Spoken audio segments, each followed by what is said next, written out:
मोहतरम असातिज़ाए कराम, अस्सलाम वालेकुम। मैं हूँ मोहसिना मुख्तार, स्नोमैन पब्लिशर्स की जानिब से, और आज की इस वीडियो में हम बात करेंगे सफ़ा नंबर 8 की, जो कि नॉलेज विद उर्दू सीरीज़ में मौजूद है। और ये किताब नर्सरी क्लासेस के लिए तरतीब दी गई है। ये देखिए, ये है सफ़ा नंबर 8। यहाँ अलिफ मद आ का तारुफ दिया गया है। आप बच्चों को बताइए कि ये अलिफ मद आ है। पहले उनको तारुफ करवाइए। सुनना, बोलना, पढ़ना, दायरा लगाएं और रंग भरे इन आइकन्स का। बच्चों को कोशिश कीजिए कि बच्चे इन आइकन्स को पहचान सकें।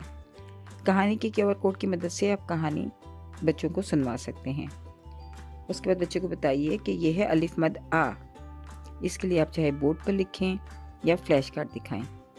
बच्चों को बताइए यह है अलिफ मद आ और इसकी आवाज़ है आ।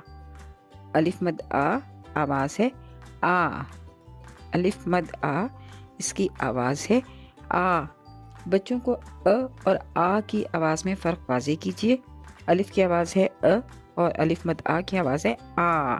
तो बच्चों को ये मश्क बार बार करवाइए कि अ और आ ये फ़र्क है। इस तरह से फिर बच्चों से पूछिए कि उन्होंने कहानी में आ के कौन कौन से अल्फाज सुने थे, और तस्वीर में मौजूद जो चीज़ें हैं उनका तारुफ करवाइए। जैसे बच्चों को बताइए कि ये आलू है, आलू आलू। ये आम है, आम आम। ये आड़ू है, आड़ू आड़ू। और ये आइसक्रीम है, आइसक्रीम आइसक्रीम। इस तरीके से बच्चों को बताइए, और बच्चों से फिर आड़ू कहाँ है और ये क्या है, इसकी मदद से आप बच्चों को ज़्यादा से ज़्यादा मशक फराहम कीजिए ताकि बच्चे इन तस्वीरों को पहचान सकें। उसके बाद बच्चों को बताइए कि आड़ू, आलू, आम और आइसक्रीम की इब्तदाई आवाज़ है आ। आलू, आलू, आलू। आड़ू, आड़ू, आड़ू। आम, आम, आम। Ice cream, ice cream, ice cream. इस तरह बच्चों को इब्तदाई आवाज़ और अल्फाज के दरमियान में ताल्लुक़ की ज़्यादा से ज़्यादा मशक करवाइए।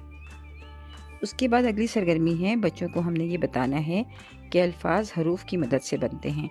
तो बच्चों को बताइए कि आम एक लफ्ज़ है और इसमें हैं 2 हरूफ, आ और मीम। इसी तरह आलू आ, लाम और वाव से मिलकर बनता है। आड़ू में आ, रे और वाव मौजूद हैं। और आइसक्रीम में आ, हमज़ा, सीन, काफ, ये और मीम मौजूद हैं। तो इस तरह बच्चों को ज़्यादा से ज़्यादा मशक करवाइए और कोशिश कीजिए कि फ्लैश कार्ड की मदद से बच्चे इन अल्फाज को पढ़ना सीख सकें।